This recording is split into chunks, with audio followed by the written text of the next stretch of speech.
You say you want to change, but how many times have you said that before? You start strong. You even feel unstoppable for a few days, planning, journaling, imagining your new version. And then it all fades. Not because you didn't care, but because deep down, there is a part of you that believes that you don't follow through. And the worst part isn't failing. It's that moment that you realize that, oh, I don't trust myself anymore. And that's what actually breaks you. Because when you lose self-trust, even your dreams start to feel so heavy. Every new goal that you put for yourself, it feels like a test that you might fail. So today I want to talk about what really happens when you lose trust in yourself and how to rebuild it in a way that actually lasts. Because here's the truth. Confidence doesn't come first. At first, consistency comes. Welcome back to my channel. I'm Alex, and today we're gonna talk about rebuilding self-trust after years of self-doubt. So today on this video, we're gonna talk about the psychology of self-trust, what breaks self-trust, the science of following through, and then we're gonna talk about some actionable steps that you could do to build the self-trust. The psychology of self-trust. So let's start with the science. Every time you make a promise to yourself and then break it, your brain will register it as a micro-betrayal. Your prefrontal cortex, which is responsible for discipline, planning, and executive control, it learns from every action that you take or don't take. So when you say that I will start tomorrow and you don't do, your brain logs that data in.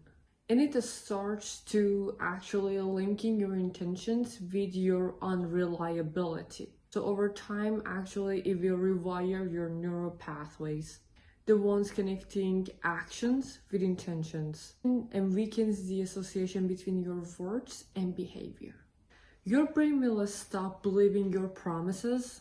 That's why your motivation fades so fast. It's not that you're lazy, it's just that your brain doesn't trust you anymore. It's like being ghosted, but unfortunately by yourself. Because you make plans, you don't show up. Eventually, that silence becomes so familiar. Every time that happens, your nervous system feels so unsafe. Your body actually remembers the disappointment of not following through. So when you say, I will do it tomorrow, your body flinches. It goes into protection mode, and you start to overthinking and planning more than you act. Because taking actions now feels like danger, not growth. You're actually protecting yourself from being more disappointed. So you stay stuck, not because you want to stay stuck, but because your body is so tired of breaking your own promises.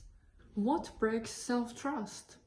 We lose the self-trust not because we're weak or lazy or unmotivated, because we have trained our nervous system that effort doesn't lead to safety. Every time you said that I will change tomorrow and you didn't, you taught your brain that your words doesn't mean much. Every time you quit before something works, you reinforce the belief that consistency is actually so painful. And so now, your mind will save you by make you hesitate, procrastinate, or worse, self-sabotage. Think about it. If somebody lies to you enough time, you stop believing them, you stop listening to them, you stop expecting them to even show up. The same thing happens literally with ourselves. When your inner voice says that this time will be different, another part of you is whispering that no, it won't. And actually, that's the quiet war that will break you. The one between who you want to be and who you no longer believe in it. The moment you stop trusting yourself, that's the moment you stop believing in your own potential. And that's why change feels so exhausting. You're trying to rebuild something without foundation of trust. So now we get to the science of follow through. So here's the good part. You can still rebuild your self-trust. And no, it's not about perfection or grinding harder or waking up at 5 a.m. It's about just evidence.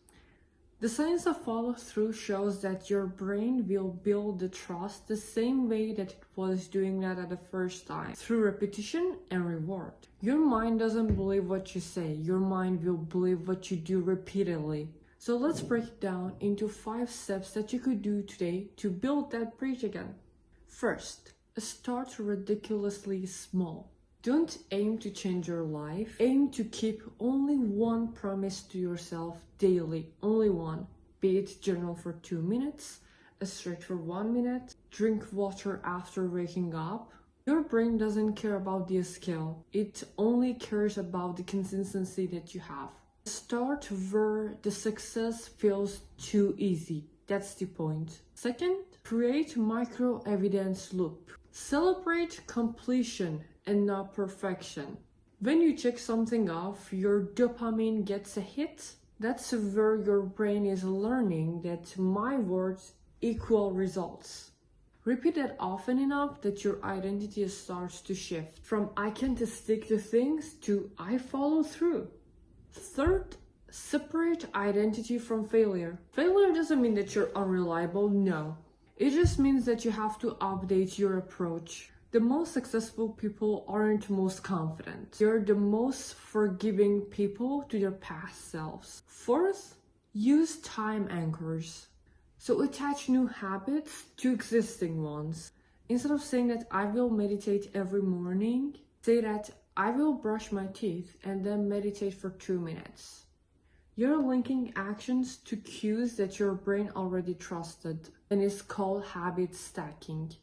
This way you're no longer relying on willpower, but actually you're relying on memory. Fifth, regulate before you act. This one is a secret that most people skip, so don't do that. A dysregulated nervous system can't be consistent. If your body is in fight or flight mode, it doesn't care about your goals, it just cares about survival, because we're wired for that. So before making new commitments, pause, breathe, ground yourself. You can't build self-trust on anxiety, but you can on safety. Emotional integration. What is it? Rebuilding self-trust isn't a project, it's actually a relationship. And like every healthy relationship, it doesn't need perfection, it needs presence. At first you don't feel confident, but you will feel calm. It's like your body is finally exhaling after years of holding its breath. And that's not weakness, that's just healing. Your self-trust grows in silence, in the days that you quietly show up even when no one sees you. If you're watching this till here, thank you so much for following through the video, and make sure you also follow me on Instagram as well, because I will be much more active there and we could be much more in contact there, so make sure that you follow it. And here's a takeaway: don't chase the motivation, rebuild reliability with yourself, because self-trust isn't about feeling ready. It's about becoming someone that you can finally count on again. Once you do, confidence stops being something that you chase, becomes something that you naturally have. I'm very proud of you that you made it till here, and also that you really want to build a self-trust with yourself. It feels so comforting and safe within yourself to have the trust in yourself and your abilities, that you're capable in doing whatever you want and want to have in life.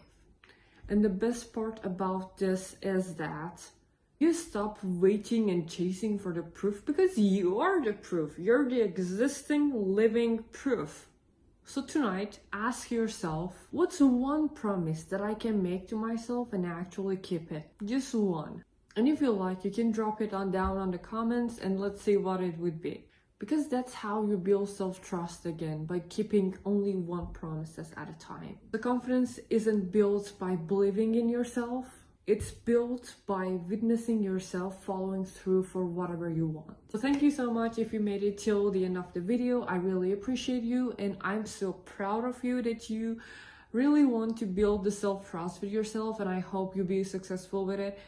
In any case, let me know about this video, and if you are trying to make even one small promise to yourself, you can drop it down in the comments, and make sure you like the video and subscribe, and see you in the next video. Bye bye.